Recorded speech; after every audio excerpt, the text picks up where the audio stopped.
Beliau bisa meluruskan tulang yang menggeser. Itu memang punya ritual khusus dari Dayak Paseh atau Dayak Pasir. Daerah Tanah Grogot itu adalah banyak Dayak Pasir yang menguasai minyak bintang. Ada bintang khusus di langit yang akan keluar setiap bulannya. Mereka itu membuat minyak dengan ritual-ritual khusus, jadilah minyak bintang. Yang saya lihat leluhur dia yang selalu menemani dia, ada seorang kakek-kakek tua yang membantu dia untuk melakukan pengobatan itu. Yang saya lihat, yang kakek-kakek ini yang selalu masuk ke dalam tubuh dia, seperti kayak macam kesurupan seperti itu.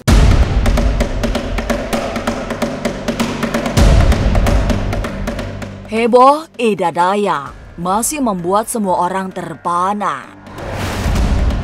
Dari Dayak Kalimantan Timur, wanita sederhana itu mengguncang Nusantara. Kemunculannya selalu disambut lautan manusia yang berharap kesembuhan. Terakhir, pengobatan massal yang dilakukan di Cilodong, Depok, Jawa Barat terpaksa dihentikan karena ribuan orang datang membuatnya tak sanggup melakukan terapi dalam sehari. Tapi benarkah Ida Dayak didampingi oleh sosok halus yang berasal dari leluhurnya?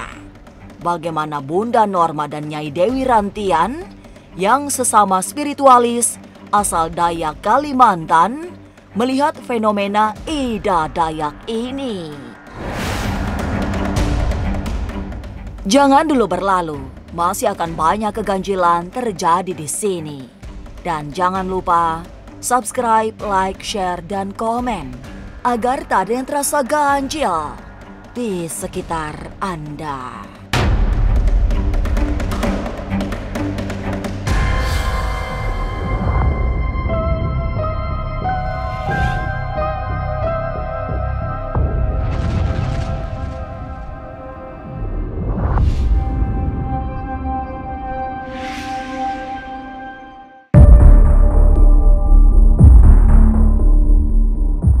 Cara pengobatan Ida Dayak memang penuh keunikan. Selain menggunakan minyak khusus yang disebut oleh Bunda Norma paranormal asal Dayak Kalimantan ini sebagai minyak bintang, Ida Dayak juga selalu membuat gerakan-gerakan yang bagai orang menari. Tapi memang bagi spiritualis Dayak, menari adalah sesuatu yang niscaya. Biasa dilakukan pada saat-saat membutuhkan dukungan batin dalam menghadapi sebuah persoalan.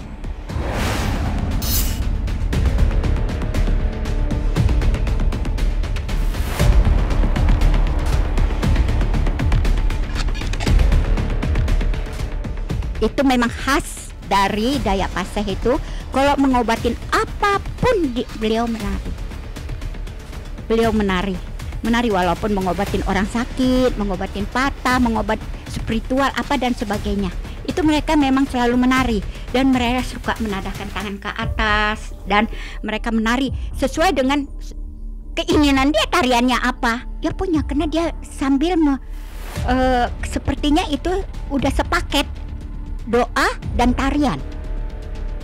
Udah sepaket.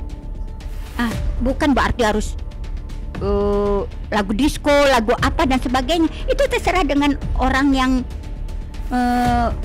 yang mengobatin.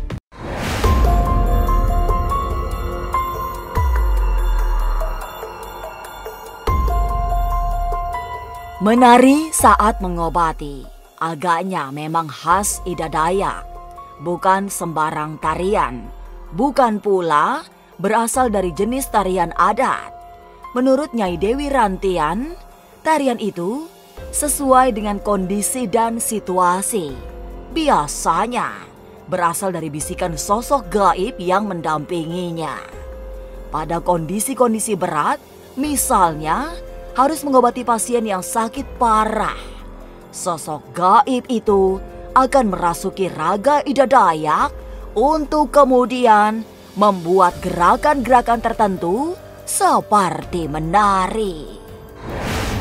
Oh iya, karena sosok leluhur dia pasti akan masuk kepada dia. Kadang-kadang dia menjamkan mata karena leluhur dia ada selalu nemanin dia. Pasti seperti itu, banyak macam. Jadi orang adat, orang Dayak itu berbeda-beda. Caranya tuh berbeda-beda. Memang dia, yang saya lihat kakek-kakek itu selalu saat dia masuk pasti dia akan bergerak pada dia.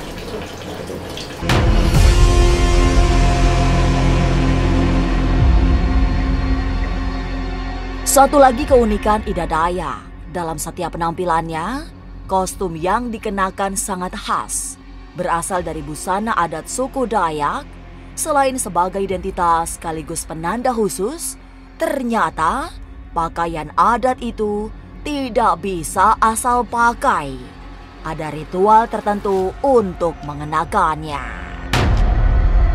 Ini sepertinya sugesti ya, karena kita sebagai orang Dayak dalam segala hal upacara, ya upacara itu macam-macam loh.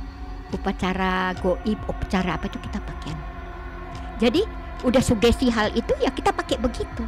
Setiap daerah itu punya khas tradisi. Seperti lancang kuning di Sumatera ya, itu pakainya kuning ya kan. Putri hijau pakainya hijau. Seperti di mana di Banten hitam. Seperti Kalimantan ada merah-merahnya, itu sugesti juga. Biasanya kita kalau memakai baju adat itu kita melakukan ritual yang sangat lumayan ekstrim sedikit. Seandainya kita memanggil leluhur kita yang agak keras seperti itu. Jadi yang lebih tua biasanya kita memakai baju adat. Memang kita tuh udah dikasih tahu dari turun menurun sih ya. Nanti kamu kalau mau manggil leluhurmu ini, kamu harus pakainya ini. Nanti kamu saat memanggil leluhurmu ini, kamu harus memberi sesajennya ini. Saat kamu melakukan ritual ini, manggil ini, kamu harus siapin makanannya ini, sesajennya itu seperti itu. Jadi kita tuh udah dikasih tahu turun menurun.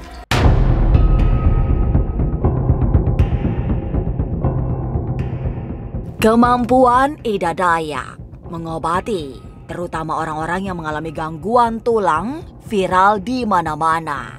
Seperti mustahil tapi nyata. Sehingga banyak yang percaya bahwa Ibu Ida dibantu jin pendamping. Ada sosok gaib yang ikut mengobati setiap penyakit yang diadukan kepadanya. Menurut Nyai Dewi Rantian yang juga dikenal sebagai praktisi spiritual Kalimantan, Ida Dayak memang bukan orang sembarangan.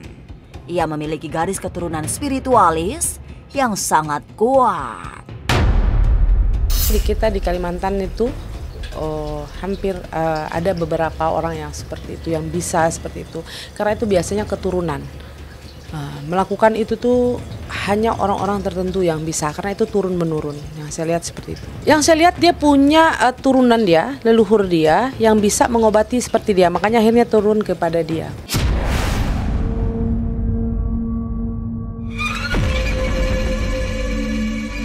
Memiliki warisan darah spiritualis, Ida Dayak juga tidak bekerja tanpa landasan.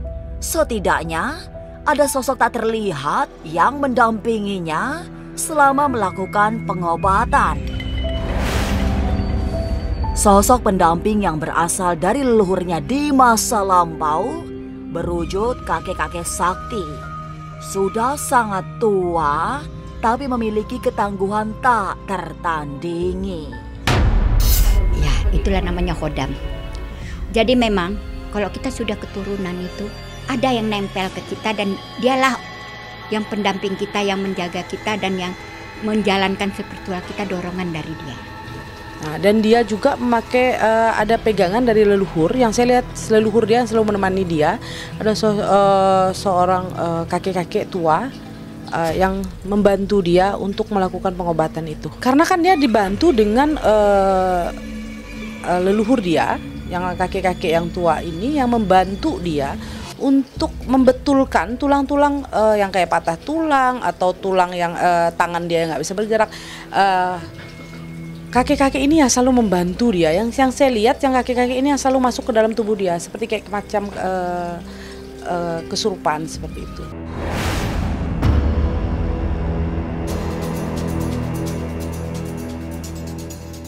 Ida Dayak bukan hanya memiliki garis darah orang pintar, bukan pula semata-mata dampingi leluhurnya. Lebih dari semua itu, Ida juga menjadi sang pinilih atau orang yang dipilih oleh majelis leluhur untuk mewarisi ilmu-ilmu tua masyarakat Dayak. Dan salah satu syaratnya harus mengamalkan ilmunya itu di seluruh wilayah dengan cara mendatangi masyarakat di desa-desa, di kota, dan mereka yang membutuhkan. Dia seperti itu namanya laku lampah, berjalan terus ya kan. Mungkin di situ rezekinya dia dapat ilham mungkin agar dia bisa sukses apa dan sebagainya, kita kan nggak tahu. Karena kita turun menurun itu pilihan, dipilih dia. Jadi kalau dibilang takdir ya memang udah takdir dia, memang harus dijatuhkan turunan ke dia. Bahwa dialah orangnya yang dipilih untuk dari keturunan dia yang untuk membantu orang. Ada leluhur yang saya lihat, leluhur dia yang ingin untuk Ibu Ida itu bisa membantu orang keliling. Jadi dia kalau untuk duduk di rumah tuh susah.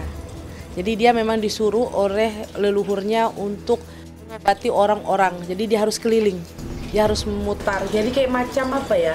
Persyaratan yang saya lihat itu kayak disuruh leluhurnya untuk kamu, kalau kamu bisa ngobatin orang, kamu bisa nyembuhin orang ini, tapi syaratnya kamu harus keliling, nggak boleh di rumah. Jadi kamu jalan bantu orang, yang mana yang kamu harus bantu, seperti itu.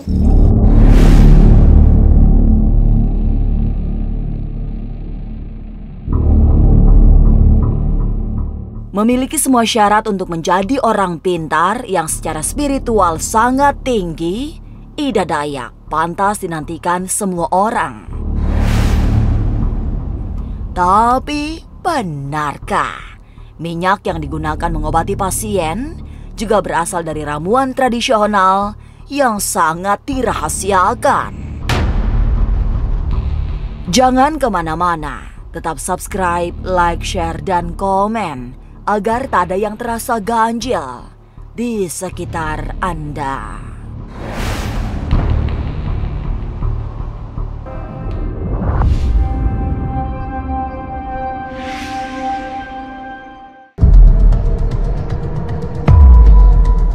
Kehadiran sosok leluhur dari masa lampau menjadi sangat penting dalam pengobatan yang dilakukan Ida Dayak. Peranannya bukan hanya mendampingi Ida Dayak sekaligus memberi perlindungan batin, tapi menjadi penentu sebuah kesembuhan. Dalam kasus patah tulang misalnya, sang leluhur akan membantu membetulkan tulang yang bergeser. Beliau bisa meluruskan tulang yang menggeser. Itu memang punya ritual khusus dari Dayak Paseh atau Dayak Pasir. Itu dia dari Balikpapan nyebrang pakai peri ke Penajam dulu, baru ke Tanah Grogot. Daerah Tanah Grogot itu adalah banyak Dayak Pasir yang menguasain minyak bintang. Dan mungkin ada tambahannya lagi, dan mungkin ada ritual khusus dari keluarga dia yang dia pakai turun menurun, bisa saja. Mungkin dia dapat kemampuan itu dari keturunannya, dari neneknya, atau dari ibu dan ibunya dari neneknya, turun menurun, bisa saja. Karena Dayak Pasir itu menguasai minyak bintang.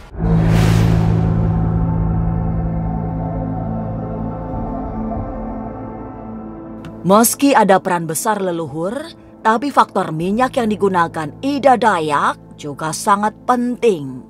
Bunda Norma, yang juga dari Kalimantan Timur, menyebut di antara banyak minyak yang paling manjur memang minyak bintang. Minyak yang dibuat secara khusus dan sangat rahasia itu hanya bisa diramu oleh orang-orang tertentu. Ini sepengetahuan Bunda ya, dan cerita orang Kalimantan, dan kita mungkin itu cerita pasti. Karena beliau itu yang paling pintar buat minyak bintang itu adalah orang Dayak Pasir atau Dayak Paseh namanya. Itu ada bintang khusus di langit yang akan keluar setiap bulannya, yang beliau tahu, Bunda pribadi tidak tahu. Bintang apa itu? Mereka itu membuat minyak. Buat minyak bintang itu dengan ritual-ritual khusus, jadilah minyak bintang.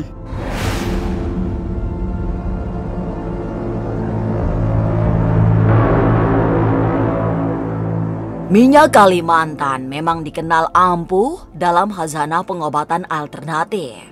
Tapi tentu saja, kemampuan spiritual Ida Dayak yang menjadi sesuatu yang menentukan. Nyai Dewi Rantian malah menyebut Ida Dayak adalah kunci kesembuhan, sedang minyaknya menjadi obat yang mempercepat kesembuhan. Di Kalimantan itu banyak minyak ya. Ada minyak burung bubut. Kalau menurut Bunda, minyak bintang itu umumnya orang yang pintar, mungkin kemungkinan besar saudaranya itu pembuat minyak bintang dan diususkan untuk patah tulang. Bukan patah tulang ya, penggeseran tulang. Oke, yang saya lihat minyak itu adalah minyak dari akar-akaran. Jadi minyak dari akar-akaran yang dibuat seperti itu.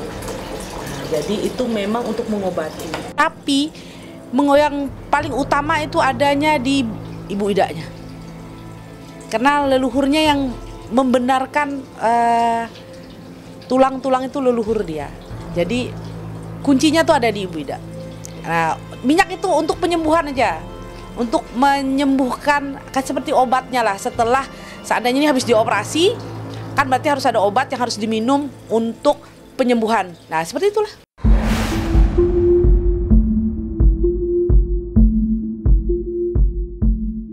Ida Dayak masih menjadi perbincangan publik. Semua orang seperti dibuat kagum oleh pengobatannya, hingga kehadiran Ida Dayak selalu dinantikan ribuan pasien.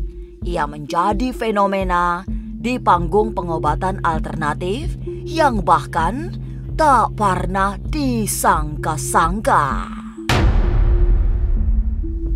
Inilah ganjil yang akan menguak berbagai misteri di alam nyata dan tak kasat mata.